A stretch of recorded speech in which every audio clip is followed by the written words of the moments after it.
Good afternoon. I'm Peter Mekilevray. I'm the Vice President of Growth at Electrify. I'm joined by Kirk Miller of AEM and Amit Shanandara Rana of Everati. Hi. Two gents that have positioned their business to serve the EV performance aftermarket. I'm told, I can't remember by who, maybe it was Kirk, that the traditional performance aftermarket was born the moment the first Model T rolled off the assembly line. I think that the aftermarket at that time consisted literally of leather straps that you put on the trunk, but that was an aftermarket product. The motorsports industry was born that same day when the second Model T rolled off the assembly line floor. Although I think motorsports probably existed before that time because. But yes. You'll jump in and tell me how wrong I am later. Don't start now, please. The business of enhancing the performance and appearance of cars, trucks, and SUVs, the performance aftermarket, generates $50 billion. That's how much revenue is generated today by the traditional, let's call it the SEMA industry. Certainly that's their number. And the big question is, will history repeat itself? Is it your sense that the EV performance aftermarket will follow a similar path as the traditional aftermarket? That's what we're here to chat about. I've got a few more questions too, but let's start, Kirk, if you want to kind of kick us off. Is history going to repeat itself? How's it changed? What are your thoughts? Yeah, well, history does have a way of repeating itself, and in this case, we have, with the performance aftermarket, I'm going to back up a little bit. In the motorsport industry, and whether you're aware of this or not, but the way the Clean Air Act reads in the United States, it basically says any vehicle that's manufactured with an emissions control device can never, ever be altered. That means if you take a car and turn it into a full-blown race car, never going to be on the street again, and intended for competition use only for the rest of its life, that is a federal offense. The EPA has been pretty laxed about its enforcement of that because of the motorsport industry. It's an economic phenomenon to a degree. $50 billion in the performance aftermarket. Motorsport trumps that, I'm sure. So what we have right now is the EPA has woken up and decided that they don't like race cars, and they are going to begin enforcing this. So the tuners that are our customers, AEM in particular, meaning engine builders, race car builders, dyno, chassis tuners, are all under the scrutiny of the EPA and being served with demand letters, meaning that there could be repercussions of the work that they're doing and fines or shutting them down altogether. So that's a fairly substantial headwind for the current motorsport and performance aftermarket. That being said, there's this path over here, and it's brand new, and it's the EV motorsport, EV conversion market, EV vehicle builders that can offer a path out. And what I used this analogy before, you have sort of a carrot, a stick, and a carrot. The carrot is that these vehicles, for us, are phenomenal with regard to performance potential. The stick, I just mentioned the EPA, legislative and regulatory challenges. The other exciting component for manufacturers that are stressed as a result of these pressures is that this is a brand new market segment. So these are brand new customer opportunities, and then also the existing customers are looking at this saying, wow, I can do this. When I say customer, I mean the vehicle builders. They can do this without looking over their shoulder worrying about what might happen tomorrow to their business. So I believe, firmly that, yeah, it's going to repeat itself. And I think it's going to spin a little bit tighter because of these pressures and because of the rewards that go parallel to this. I am a gearhead guy, 7 vehicles, 9 motorcycles, 2 boats, way too much stuff. But I am born again when it comes to EVs. And I was the first guy to say, EVs suck. These things are ridiculous. There's nothing visceral about them at all. There's no sound. I'm looking for the exhaust note. As are so many. You'll hear the people talking about these vehicles saying how much they dislike EVs because there's no sound. In the tuner market, they made fun of the smaller displacement turbo cars, the way they sounded compared to a V8. But they've embraced that. Now it's a sound that's welcomed. There is a sound to EVs and performance EVs, which some of you may be aware of, but the greatest sound is the sound that's in your head. When you're in a car that does have power, meaning an EV, a powerful EV, whether it's one of your builds or whether it's one of the other aftermarket builds or it's a Tesla on ludicrous mode, you can forget about an awful lot when your head's pinned against the seat, and all you can do is you just cannot believe what's happening. And it doesn't let up. It's sustained. It's like a jet taking off. So all these things play into an epic future and an epic opportunity for the performance EV and motorsport market segments. So Amit, can you kind of shed some light on your experience with your customers, who you know them better than any of us? Are they traditional gearhead consumers like Kirk, or is it somebody different? Tell us about where you're coming from. Sure. So I'll just take the liberty of giving everyone the 10,000 view on Everati, right? We electrify iconic vehicles. And somebody asked me outside, how do you determine what's an iconic vehicle? And I said, it's our company, so we can do whatever we want. But no, what we do is we typically listen to a lot of our customers, and we take an OEM approach with thousands of hours of research and development into vehicles that are deemed iconic, like a Porsche 911 964, a Series 2 Land Rover from the 60s and 70s, a Mercedes-Benz Pagoda, and now the continuation Superformance GT40 shall be registered as EV because of Everati. So we talk to a triangulation of customers, right? We're talking to folks who are pure enthusiasts of all of these vehicles. We talk to EV lovers and eco-friendly customers, and we talk to high net worth because the average order value of these cars are $250,000. The classification is resto electrification. All of them come with different motivations. I sort of tell the story of a lot of our customers. We have farmers in Europe, because our company is based out of the UK, who have several Land Rovers sitting around and want to pass these vehicles along to their generations, to their children. We were at an event in London about 3 weeks ago, and a farmer had 2 Series 2 Land Rovers, and his kids were with them, 16 and 13, and they said they would never want these things if it weren't for the fact that we could electrify them. Because what am I going to do with the oily bits? Where am I going to get the parts? I don't even know how to open up the hood or the trunk. So be it. The first customer in the United States that bought a 964 from us is your prototypical tech billionaire from San Francisco. No stress. He wouldn't have bought the vehicle if it was an ICE, because his father had a 964, and he knows that that vehicle emits CO2s at the level of the body weight of the vehicle in 1 week's driving. That's not his jam. So we don't necessarily proclaim to state who the customer has to be. We think that that triangulation of those sort of characteristics and value propositions work. But make no mistake, we still want to make all of these as fun as possible, a joy to drive, and restored to the integrity that they originally had. Gotcha. You actually go way further than that. So with the classic cars being restored and EV conversions happening, I mean, like I said, I'm a car guy, and I'm sure there's car enthusiasts here, and you have this ideal, like I want a Volkswagen Bug, or I want a 2002, or I want a 356, or 356. And there's this ideal of what it's going to be like. You're going to hop in it, bump the key, go out for a ride. The weather's going to be perfect. Everything's going to be great.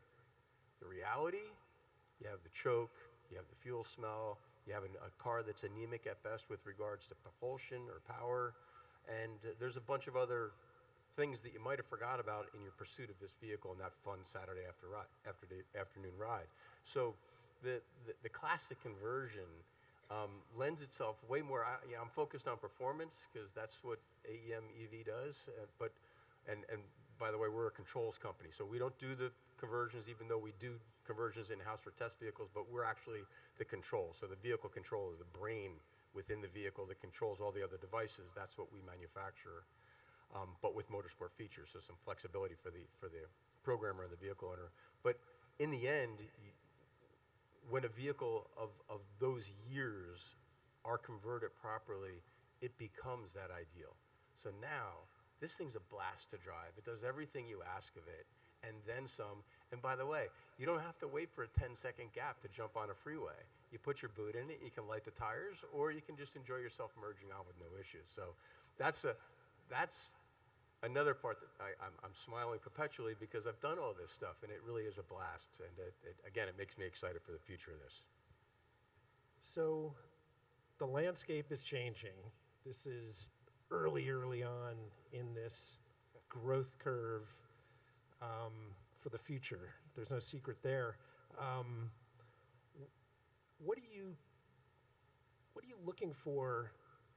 What trends are you looking for to chart your path forward? What are the key things, indicators to help you kind of steer your path? I think part of it was nascent and pure and immature in the sense that we really wanted to help preserve these products. If it isn't for companies like ourselves and the other derivatives, some of these products will go away. And that ability to preserve some 964 Porsches and maybe an E-Type, it might not exist if it's for not companies like us and the others in the space. The other thing is we're not blind to, I think in the United States we're trickling along in our tailwinds from a regulatory standpoint.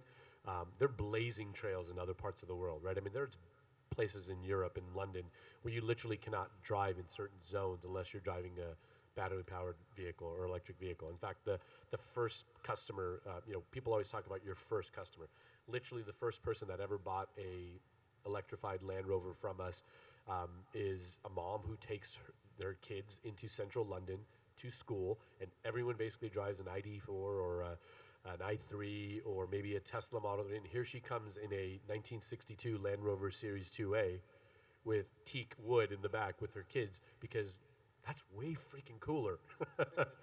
And they had one lying around, and so I think we're looking at the regulatory affairs, we're looking at the tailwinds that exist, we're looking at all the mandates that exist, and so we're following some of that. So the trends, I don't think we're being that trendy, because I think we were talking about this earlier, Mercedes-Benz was doing this in 1912, direct-to-consumer, with ads for electric vehicles directly to the consumer. So I think we are purists in the preservation of these products, we're futurists in what we're doing to them, but we're also just big fans of keeping these things on the road. So one of the most iconic hot rods that I know of, and Matt Boyce from Hot Rod Magazine is out here somewhere, I know, was unveiled in the pages of Hot Rod Magazine recently, and at the SEMA show in Las Vegas. Project X is a pretty legendary car. I think when we talked about it earlier, you used it as an example. Are you getting any pushback from traditional enthusiasts, and what kind of conversations are you having to, aside from putting them in the seats and having them smell the tire smoking, is it easy for you to educate the new consumer? I think or the traditional consumer, excuse me. Yeah, I think when you're on the first part of the adoption curve of anything that you're doing, if you're not pissing some people off, then you're not doing it right. And we certainly have that happening. There's probably a lot more 80-20 because of our audience, that most people agree with it, they like it, they enjoy it. The 20 are very loud. We have a lot of Porsche enthusiasts who can't believe what we do to a 964. That's usually until they get in it and they drive it on a runway that we have in Upper Hayford in London, or outside of London, and then they come back out and said, wow, that actually is the exact same weight ratio as the original vehicle. The corners it weights exactly the same. the ethereal feel. In fact, we even got a little sound that comes in through the seats of the vehicle if you want. So I think we usually win people over once you experience it, but we're comfortable with the fact that it's not always going to win over everybody at first glance, but second and third glance we usually win.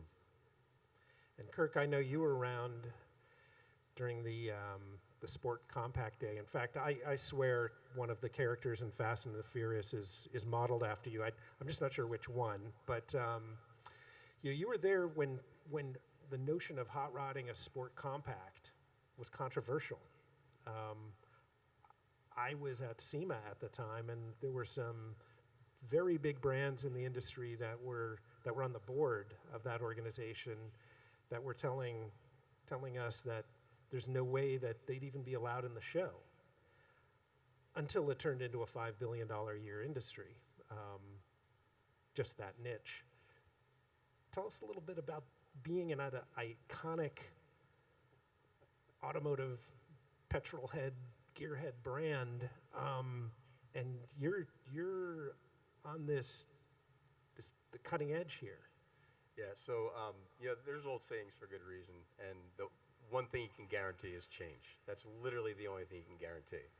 And I don't know why the tuner market became, I don't know if it was because the engines were inexpensive, and then we started putting turbochargers on them, and we had a lightweight car, and or maybe it was the fact that you could beat a V8 with it, and you had bragging rights on the street. I can't put a finger on it other than it was different, and it was fun. It did sound very different. It was very anti-existing, very reminiscent of what's going on right now in the EV conversion market. As a matter of fact, we really sort of turned our eyes toward the conversion market as a result of some of the OEMs using our logger programs. And then I thought, really be good if we looked at some of these conversion shops. There's a whole bunch of them here in Southern California. And as we went in, I walked into these shops, and my God, it was like I was standing in a threshold of 1986, looking at a shop with all these different things all over the place, things being fabricated just to make them fit, and then all these devices working in their own verticals and them trying to make them communicate somehow, so they work together in symphony. It was the tuner market. So it was like a flashback. So I'm saying, oh my God, there's such an enormous opportunity here to bring some discipline and control to it. I don't mean discipline in a bad way. I mean in a way to make it safer and to gain more performance out of it. So it's history repeating itself to a degree. I'm really excited to be part of it. And the comment about the Fast and Furious, that's funny. It's only funny because there's actually a documentary coming out called Racer X, and there's 3 characters in it, and I am one of them. Racer X is the one who started the article in Vibe magazine called Racer X inspired the Fast and Furious. So that's just really ironic that you would say that. Well, I'm that guy. So there's the traditional automotive aftermarket is comprised of thousands and thousands of entrepreneurs, people who have built their businesses on passion and have come up with a product that does something that it's not out there in the marketplace, and that's like the wonderful one of the wonderful parts of the traditional automotive aftermarket. It also, those entrepreneurs are constantly innovating. My friend Miles Kovac said, if it weren't for the automotive aftermarket, the OEMs would have nobody to copy. They're that creative and talented that giant corporations are following their lead, really. I want to know what advice you all have for entrepreneurs that are in the traditional space, and I know that a lot of them are here. What advice would you give them? How can you steer them towards making that leap of faith into really what is widely known as it's inevitable? And I heard that word used earlier today, and I've certainly hung around the folks at Motor Trend who have talked about our future as being, the inevitable. What advice do you have for folks out there? Yeah, I mean, look, I think it's actually a really fun question, especially because this industry is just about to take off, or is in a still nascency, right, on its upswing. And I'll actually take it from a different perspective, right? Everati is we're a startup company. It's only been around a couple years, based out of the UK. Personally, this is the third startup I'm at. I came out of traditional big car companies. I worked for Toyota and Lexus and Scion for 13, 14 years, and then, sort of shifted over to these startups. I think the most important thing is that people fall in love, and there's a romance in the middle and the end of startup companies, and it's completely an S show in the beginning. And knowing that, being prepared for the fact that you're not going to have it right, most of it's going to be screwed up. There are going to be so many people that are going to tell you why it won't work. You've got to put a little bit of a blinder on and make sure that you still laser focused on the mission at hand, and know that your mission is probably going to change 3 or 4 times in the first 3 or 4 years. There's a statement in Silicon Valley where the last couple companies we had, everyone loves a good pivot. And I think that's fine because, to be fair, Everati started off as a different named company. It started off focusing on just the engineering technology, and what we found our footing when we started to develop the cars, and we put out our Porsche and the Land Rover. So as long as you have that ability to be thoughtful and focused, but the pilot light is your passion. If you're not passionate about it, you probably shouldn't be doing it. Agreed, 100%. In addition to that, I would say, for anyone who is interested or entrepreneurial and looking at this market segment, these cars, to me, EV specific at the OEM level, are somewhat bland in aesthetics. There's a tremendous amount of opportunity for improving that. There's improvement opportunities on braking, suspension, because they have to build a car that's somewhat vanilla and meets a broad brushstroke of wants and needs. If you are talking to people and you hear someone say, I really wish it did this, or I really wish it did that, there's your cue. That's the angle you start to take, and then you make it better, make it faster, make it nicer looking, make it more appealing, make it more comfortable, make it safer. All of these things the OEM cannot do, but we can. So that's my message to the entrepreneurs. Well, we've got 90 seconds left. And the existing business as well, not just the entrepreneurs. We've got now we've got 60 seconds left. I want to make sure that you have an opportunity to talk about something briefly that I didn't ask you about. So, any last words, Amit? Yeah, I think it's, again, I'll just go back to the funny stories. People ask us about Everati and how fast the cars are. They're really fast. I mean, they're sometimes faster. But it's, here's the takeaway. We were at this show in London. We were talking, somebody came up who was quite young and said, oh, this Land Rover, it's got to be super fast now, right? And again, we're talking about a 1960s Series 2A Land Rover, which had a 0 to 60, if you ever got there, right? I mean, it was like 14 and a half seconds, and now it's 8 seconds, so it's pretty cool. And then the young guy, he was probably 18 years old, said, oh, you guys got to make it faster, and you got to make the range longer. And I said, look, to be brutally fair with you, if you're in this car for more than 30, 40 minutes, you're going to need a chiropractor anyway, so it's good enough now. Kirk, any parting words, thoughts?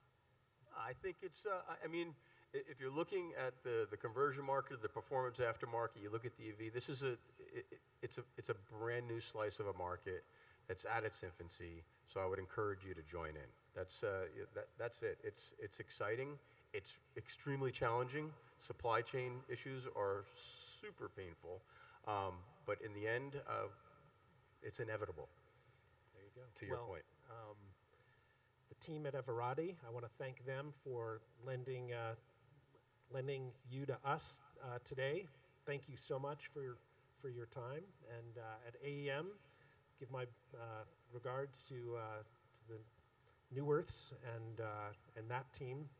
And we're really looking forward to watching you all lead us into the future in this very important marketplace. So thank you.